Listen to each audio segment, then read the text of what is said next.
Those three magic words, the most important words ever, as far as I'm concerned, especially in regards to critical thinking, are the words, I don't know. And these are powerful, powerful words. And they're powerful because they go against and represent an idea that goes against how we're raised so often in so many ways. There's so many cultural beliefs and patterns and molds that we are put into that push us away from and make us not want to admit that we don't know. It's dangerous, it's bad, it's horrible, it's not a good thing to be.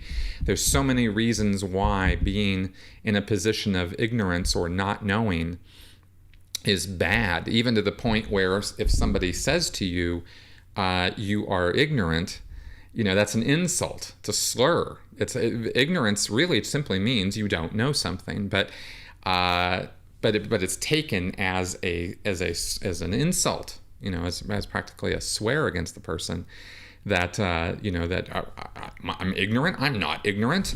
I am not, right? I know all about this, right? Is the preferred position to be in.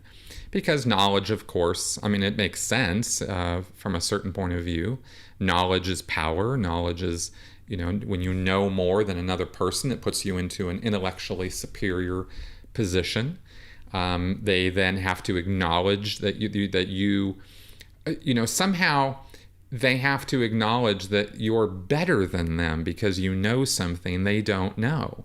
It's so interesting how that works, And it's really just the way we think, because we think, I don't know, somehow because of the way we've evolved or something, we think that because anybody has more of something than we have, that we think of as a beneficial or positive thing, that they're better than us, that makes them better than us, whether it's more muscles or more money or more influence or more power or more knowledge, right? If these things that we think are beneficial and they have more of it, then they're just inherently a better person than we are. And it's really goofy thinking if you stop and just kind of go, well, wait a minute. It really is. There's no reason. We're all born on a fairly, well, I was going to say we're all born on equal. We're not really, because of the genetic lottery and because of the economic lottery and because of the positions that we are born into. We're really not born equal, but we're born with, and we're not even necessarily born with an equal potential because of the genetic lottery. Maybe there's something wrong with our brains or our nervous system or our bodies or something where, we're not born with all the equal potential and opportunity that we, maybe should be. But what we make of it, we are capable, we are all capable of improving our lot, of making ourselves better. I will say that. We are all capable of that, right? Of striving for betterness, of striving for more, whether that more is more money or more education or more knowledge, right? We can all achieve that if we're human beings, if we're alive, and so, it's okay, therefore, to not know something. To be in a position of lesser knowledge than another person does not make you less than that other person, right? It doesn't make you weaker or stupider or, less capable or less advantaged or less anything.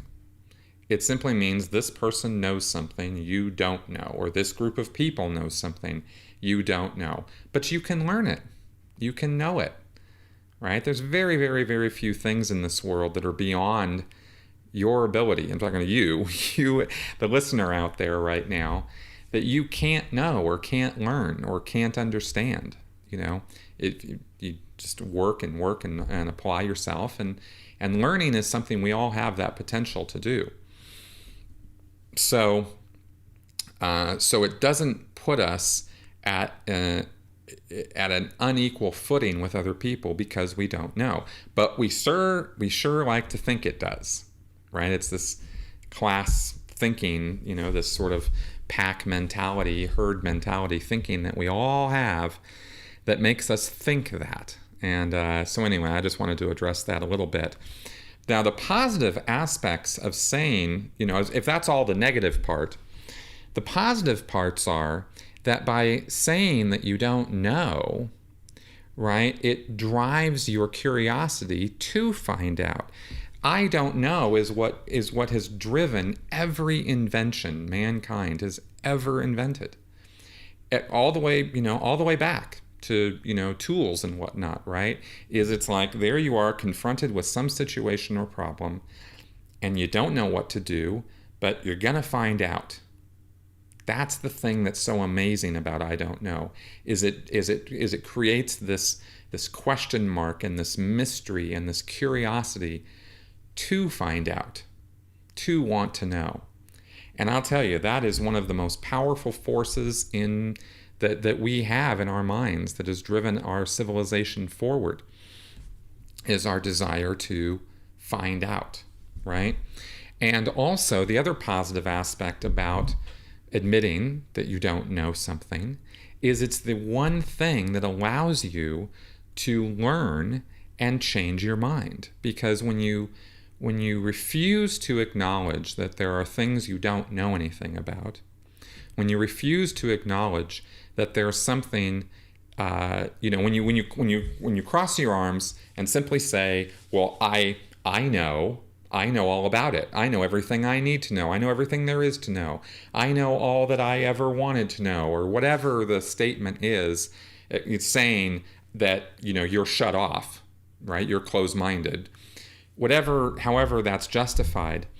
When you do that, you're unable to learn, right? So when you admit to not knowing, then you open your mind and you're willing to perhaps change your mind or validate what it is that you already know by finding out more about it. Because how can you know too much? There's that old Far Side, excuse me, sir, can I be excused? My brain's full, right? Sometimes I've certainly felt that way. When I have information overload on something. We are only able to process so much information at a time. We can only receive so many inputs. We can only think with so much. We are limited to that degree. But very few of us hit those points all the time in our lives of information overload all the time, 24/7. And we can certainly be open to receiving some new information. But it all starts with, I don't know. And it's almost ironic that the people who don't do that or are not willing to do that or adamantly refuse to admit that because they don't want to be thought of as stupid really are the ones who end up being the most stupid, because they insist that they know all about things when the evidence and objective knowledge or objective experience or facts about a thing show that they really don't know everything there is to know about whatever the subject at hand is. And this is anything, man. This is everybody and anybody. This is you, this is me. Sure, it certainly is me.